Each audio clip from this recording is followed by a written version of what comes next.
Olá, tudo bem, meu amigo? Que a graça e a paz do Senhor Jesus seja contigo, meu irmão, minha irmã, você que porventura está assistindo esse vídeo e quer aprender da palavra de Deus. Afinal, é para isso que eu estou aqui, né? Transmitir aquilo que Deus tem colocado no meu coração e eu quero compartilhar com você no nome de Jesus. Estamos estudando o livro de Hebreus, hoje começamos o capítulo 10.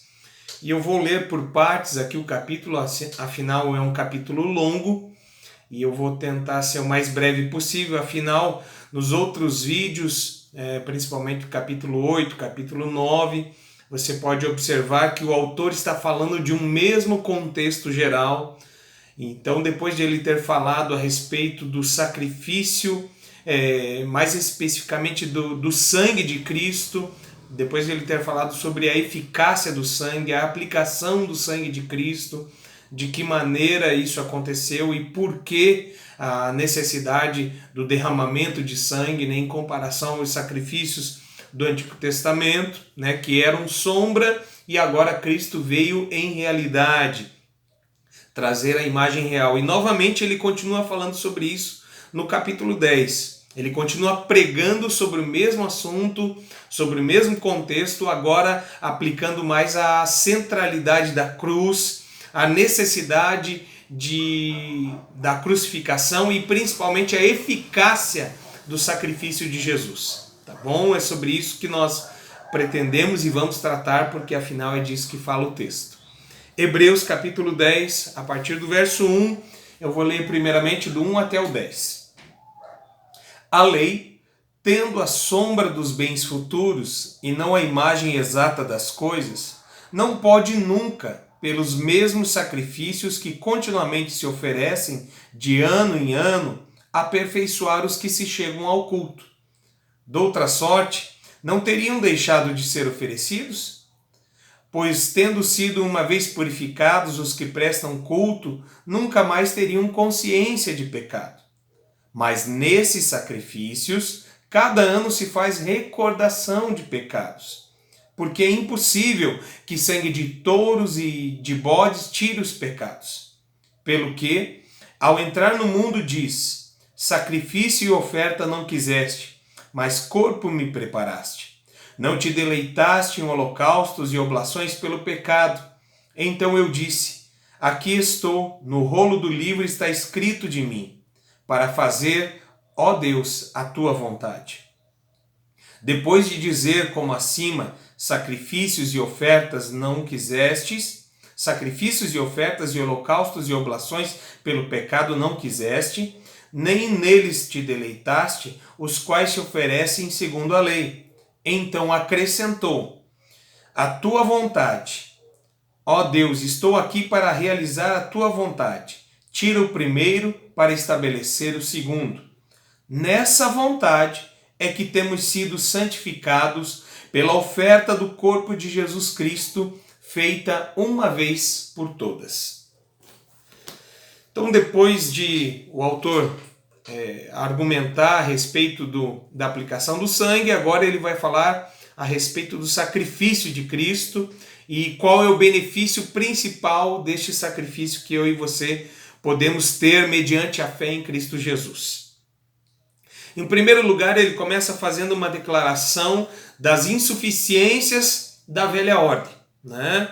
Ele mais uma vez trata sobre o contraste entre a sombra, né, do grego esquia, e a imagem real, do grego eikon, né, correspondente então à antiga abordagem de Deus e à nova abordagem, correspondente à antiga aliança. A sombra é igual à antiga aliança e a nova aliança é igual à imagem real, é a imagem já manifestada como eu e você conhecemos, né? Cristo já se manifestou, né?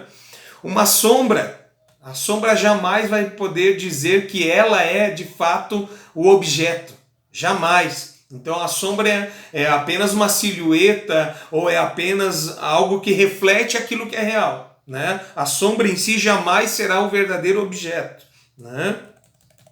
Ela nunca será a revelação completa do objeto, no máximo ela vai ser um esboço da realidade, né?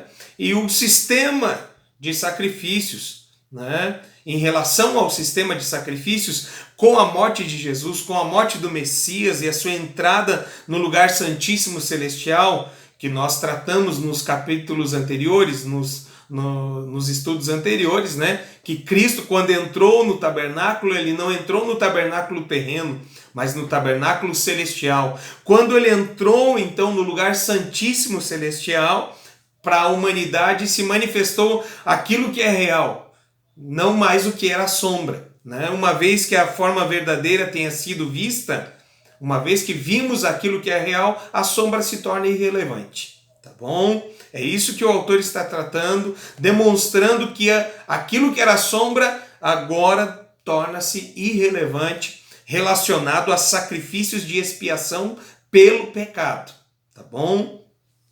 Então aqui nesse trecho o autor não está diminuindo a lei, não está banindo a lei, não está jogando fora o Velho Testamento. Aqui o autor não está fazendo isso. O Espírito Santo jamais quis que nós desprezássemos o Antigo Testamento. Apenas então nós precisamos entender que a lei ela é permanente, ela é eterna, a lei de Deus continua, porém agora com uma nova abordagem. Se a gente fosse falar numa linguagem bem contextualizada conosco brasileiros, é como se fosse uma emenda constitucional, né? Então toda emenda constitucional dá um novo panorama para aquela lei que já existe. Agora, porém, ela tem uma nova conotação e um novo objetivo, uma nova abordagem. É isto que Deus fez e é isso que o escritor está fazendo. Tá bom? É isso que o escritor está falando em toda a carta de Hebreus, mas aqui mais especificamente capítulos 8, 9 e 10. Tá certo? Então o autor não diminui a lei, ele está se referindo apenas ao sistema de sacrifícios com as suas comidas, bebidas, lavagens cerimoniais, com toda a questão cerimonial é o que está se tratando aqui, né? Não está se referindo então aos componentes morais da lei, tá certo? Os bens vindouros ou os bens futuros, na versão que nós lemos, são claramente o quê? O Evangelho e o sacerdócio de Cristo. O sacerdócio do nosso Kohen Hagadol, do nosso Kohen Gadol, Jesus Cristo. Tá? O cerimonial que devia ser repetido ano após ano, como eu já disse em estudos anteriores, né? No dia da expiação, de ano em ano era feito, ele não podia realizar aquilo que era necessário, que era a purificação das almas das pessoas, né? A purificação da consciência. Isso só foi obtido através do sacrifício de Jesus, através do sangue de Jesus. Então a repetição de cada nova oferta no dia da expiação e as ofertas diárias que continuavam, tanto pela manhã quanto pela tarde, né? Que, como está escrito lá em Números capítulo 28 e Êxodo 29, né? Então essas ofertas davam testemunho de um caráter temporário.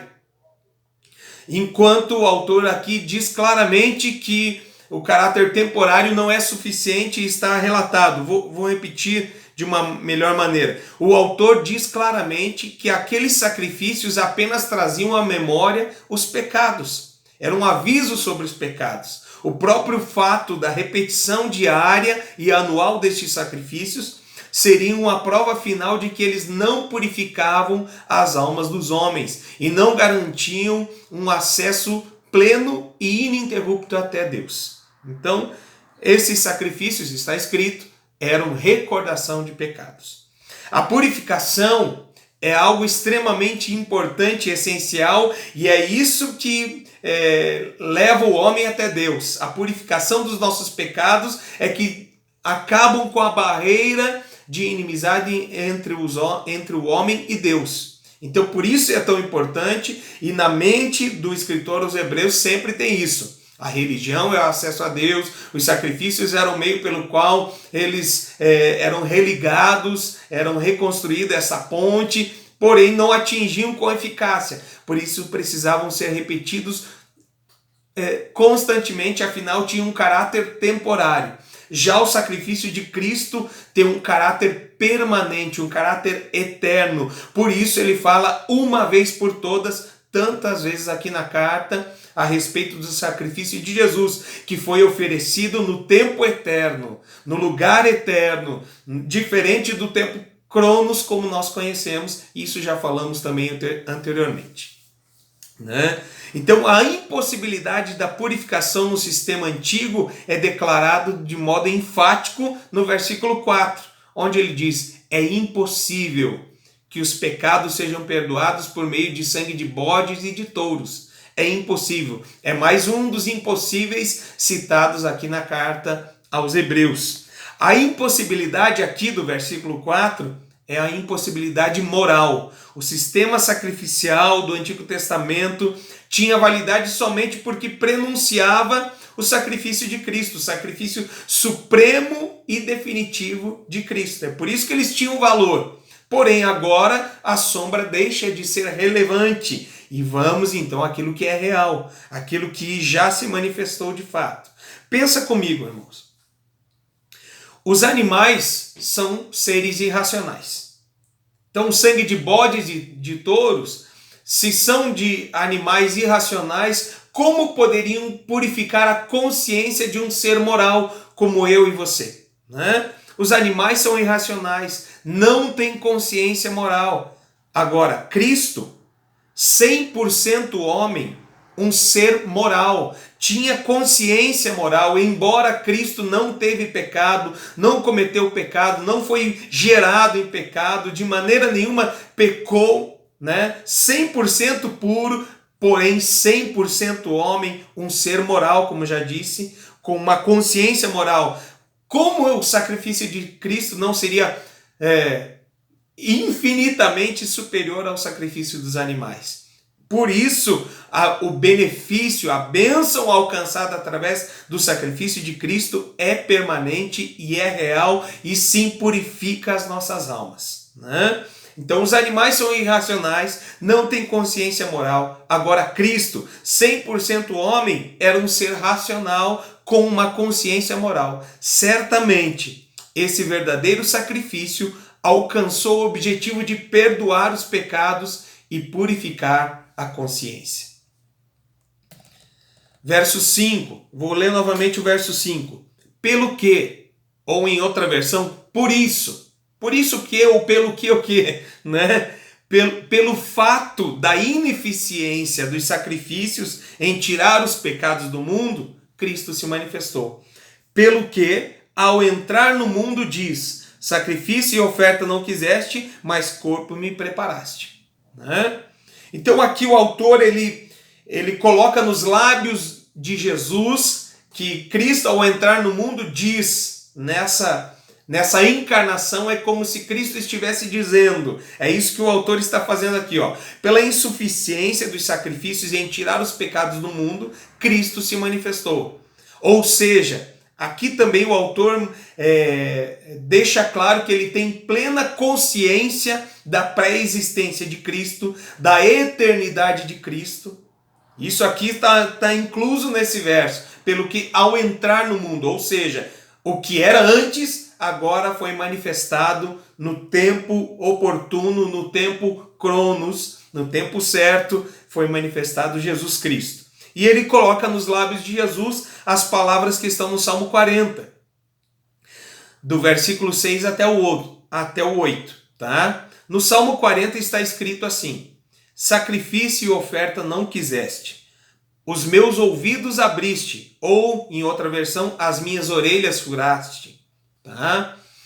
Mas a tradução literal é: cavaste os meus ouvidos. Tá? Sacrifício e oferta não quiseste, os meus ouvidos abriste, holocausto e expiação pelo pecado não reclamaste. Então disse: eis, aqui venho, no rolo do livro está escrito de mim. Deleito-me em fazer a tua vontade, ó Deus meu. Sim, a tua lei está dentro do meu coração. Tá? Importante a gente ressaltar por que aqui no texto em Hebreus, ao invés de estar escrito meus ouvidos abriste, está escrito mas corpo me preparaste. Muito provavelmente, né, o escritor aos Hebreus ele tinha conhecimento do grego e provavelmente também do hebraico, mas ele tirou a sua versão, a sua tradução dos livros, dos pergaminhos da Septuaginta. Tá? A Septuaginta foi a tradução aonde foi traduzido por 72 eruditos, né? 72 eruditos fizeram a tradução da Septuaginta, que era a tradução do hebraico para o grego. Isso mais ou menos 300 anos antes de Cristo, ou seja, no ano 270 antes de Cristo, eles começaram a fazer essa tradução do Antigo Testamento do hebraico para o grego. Então, nessa tradução, né, havia também os Targums, né, provavelmente foi dessa tradução que o autor faz menção aqui, faz referência aqui, tá certo? Por quê? É claro que se fala em ouvido, se fala em corpo, né? Eu e você temos a audição a partir do nosso corpo, a partir do nosso cérebro. Então, havia uma, vamos assim colocar, uma exposição mais clara do assunto aqui, e o autor faz uso, então, muito provavelmente, da tradução da Septuaginta para colocar aqui, mas corpo me preparaste.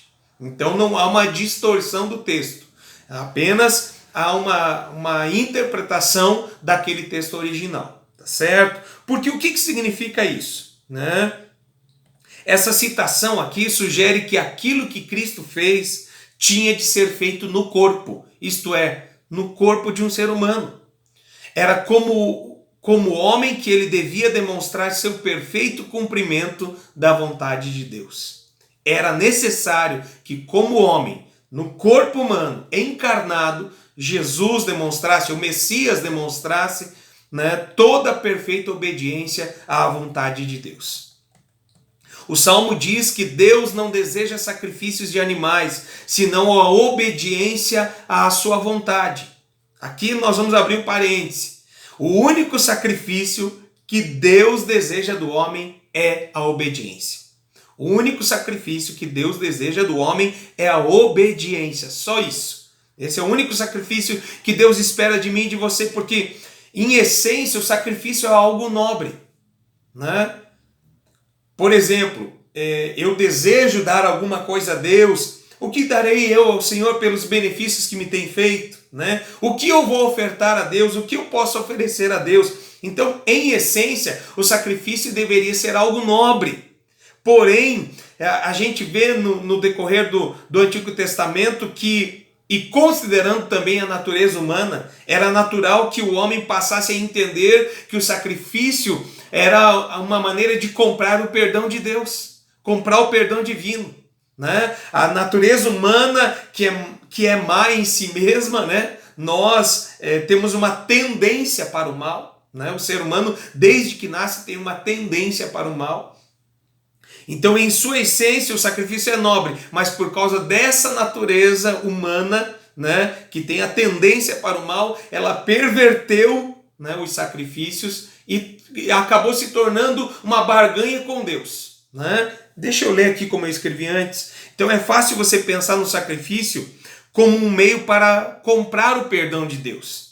O que deveria ser uma oferta de amor se transformou numa barganha onde o homem acreditava estar pagando o preço do perdão divino.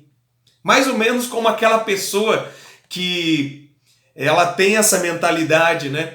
Aquela pessoa que dá para você um presente esperando no futuro receber algo de igual valor em troca. É uma barganha. Não, eu te dou um presente hoje porque eu sei que lá na frente você vai também me retribuir num presente de igual valor, vai se equiparar, né? Então o homem tenta fazer isso com Deus. O homem acaba distorcendo a objetividade do sacrifício, né? Que apontava sim para Cristo, né? E ao invés de o homem oferecer como oferta, agora ele tenta comprar o perdão divino, né? Prova disso é que tantos escritores do Antigo Testamento escreveram coisas do tipo, ó, 1 Samuel 15, 22, o que está escrito lá? Tem porventura o Senhor tanto prazer em holocaustos e sacrifícios, quanto em que se obedeça a sua palavra? Eis que o obedecer é melhor do que o sacrificar, e o atender melhor do que a gordura de carneiros.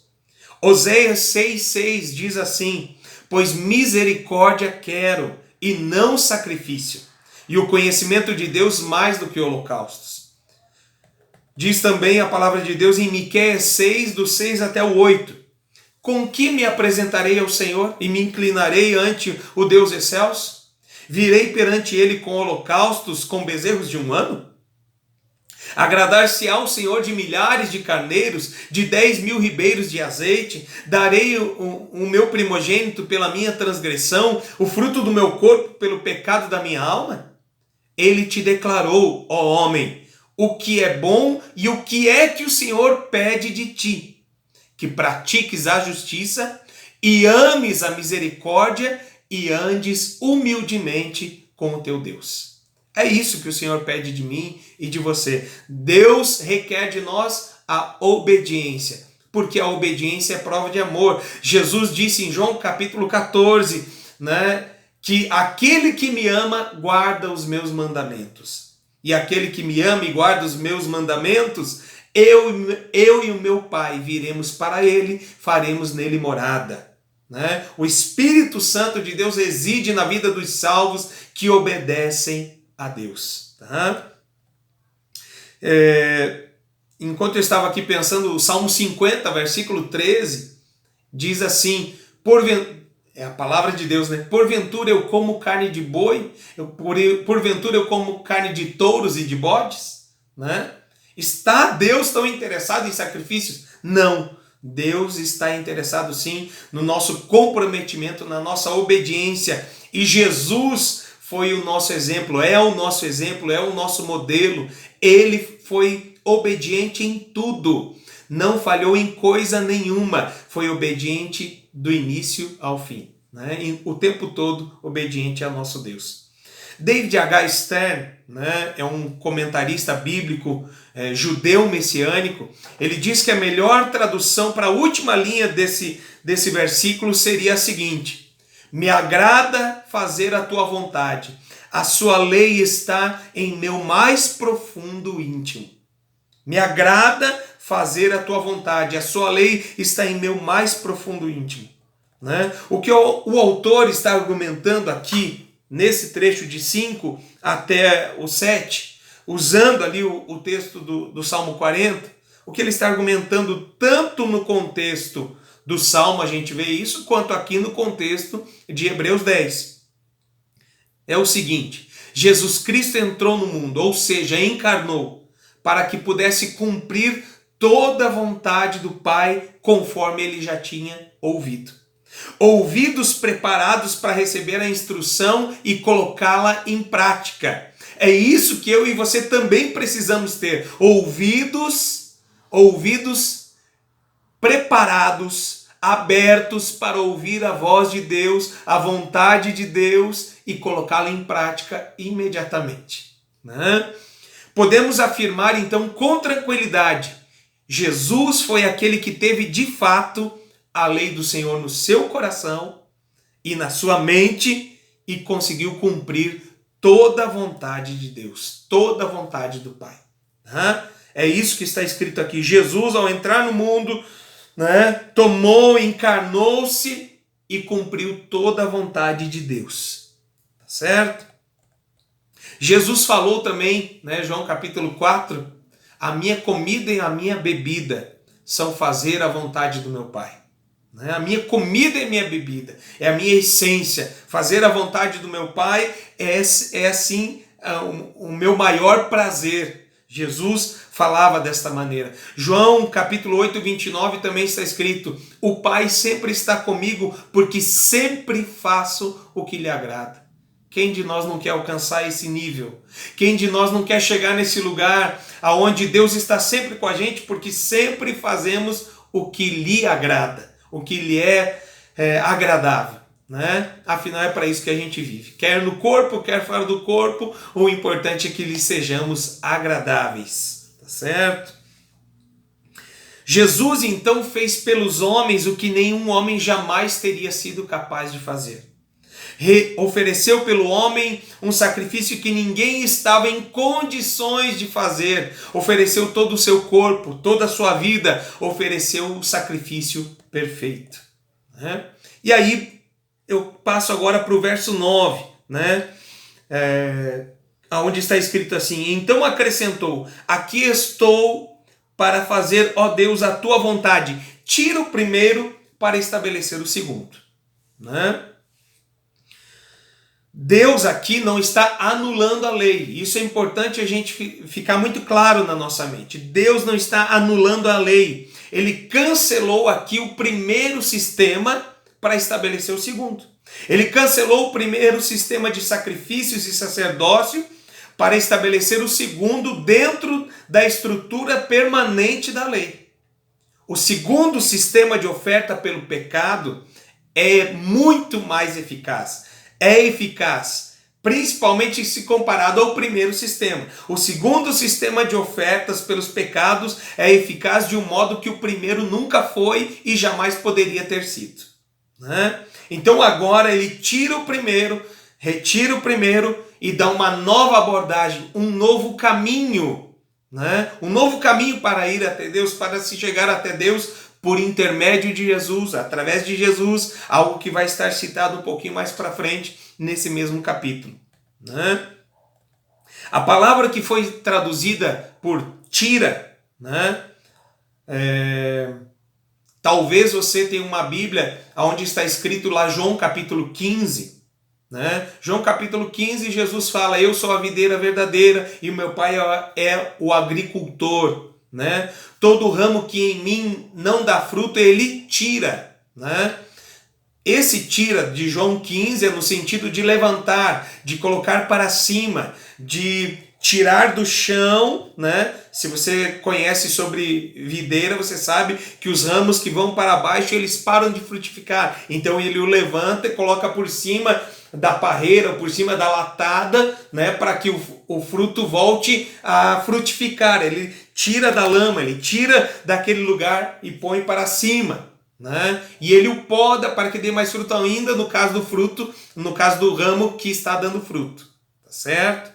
Então aqui é um tira diferente. Aqui a palavra grega que está escrito ali é anairei. Anairei. Né? Anairei. Acredito que seja isso. Anairei, que também é traduzida por matar, né? Por um fim, ou acabar com o. Né? Vou repetir. Anairei é traduzido também por matar, acabar com o, né? Ou por um fim. Tá certo? Ou seja, o que está escrito aqui? Tira o primeiro para estabelecer o segundo? É necessário que desapareça o primeiro sistema para se estabelecer o segundo sistema. Né? Então, o primeiro sistema sacrificial foi abolido. Não serve, não é relevante. Agora, um novo sistema, através do sacrifício de Jesus, feito uma vez por todas, esse sim tem o poder eficaz de perdão e de remissão dos pecados. Né? Nessa vontade, qual vontade? Na vontade de Deus. Né? Verso 10. Nessa vontade é que temos sido santificados. Nessa vontade de Deus de fazer desaparecer o primeiro sistema e estabelecer o segundo. A vontade não foi de Jesus, entre aspas, né? A vontade não foi do cristianismo, a vontade não foi desse ou daquele, a vontade foi de Deus. É na vontade de Deus que o primeiro sistema foi abolido, foi retirado, foi posto um fim. É na vontade de Deus de fazer desaparecer o primeiro sistema e estabelecer o segundo. O efeito imediato dessa vontade de Deus é que temos sido santificados. Aleluia!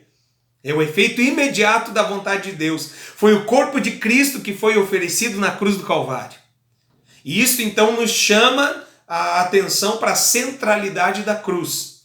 Aquilo que ele fez na cruz, ele fez no corpo. no corpo que foi preparado por Deus. Jesus fez isso no corpo, na esfera da vida humana, o mesmo tipo de vida humana que eu e você temos, o mesmo tipo de carne que eu e você temos, Jesus se deu na cruz do Calvário.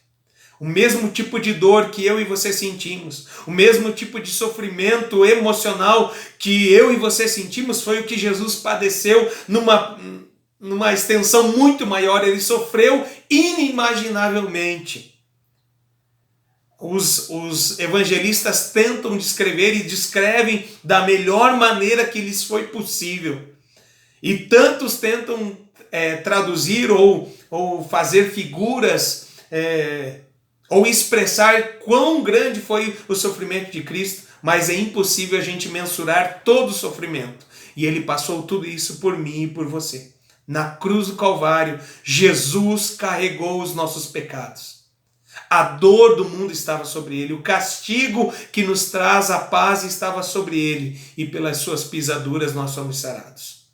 Então o autor aqui, ele está dizendo, por causa da obediência de Cristo ao Pai, por causa da obediência de Cristo à vontade do Pai, é que eu e você temos este livre acesso e temos recebido a bênção de sermos santificados. Louvado seja o nosso Senhor Jesus Cristo. Obviamente, o escritor não está dizendo que os crentes não têm mais a necessidade de obedecer, né?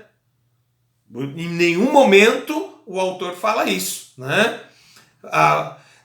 O escritor não está dizendo que os crentes não têm que obedecer porque Cristo já obedeceu, mas sim que Deus nos recebeu com base no perfeito cumprimento da vontade de Deus feito por Cristo. As palavras, uma vez por todas, têm a ver com a questão de que Cristo já realizou de maneira perfeita e no tempo eterno e não precisa mais ser repetida esse sacrifício. Amém? Agora eu vou ler com vocês do versículo 11 a seguir, ok? Aliás, eu vou cortar o vídeo aqui e eu vou continuar num próximo vídeo, a partir do verso 11, então, o nosso estudo. Tá ok? Deus abençoe, em nome de Jesus Cristo. Volte para continuar no tema. Deus abençoe.